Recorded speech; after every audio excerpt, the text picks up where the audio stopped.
Saat si kecil batuk dan pilek, biasanya saya memberikan 2 obat ini untuk dia agar ketika tidur nafasnya tidak terganggu.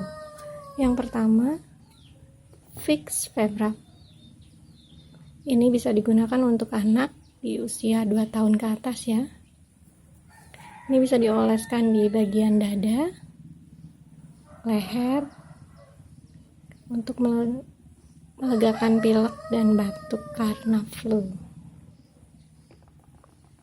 Ini dua-duanya obat luar. Yang berikutnya Pure Kids Inhalan Decongestant Oil.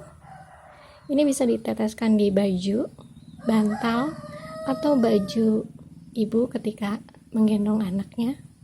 Bisa diteteskan 1 atau 2 tetes. Ini bisa dipakai untuk bayi usia 3 bulan ke atas. Sampai saat ini masih pakai ini karena melegakan pernapasan anak saat tidur. Ini juga bisa ditaruh di tungku aromaterapi.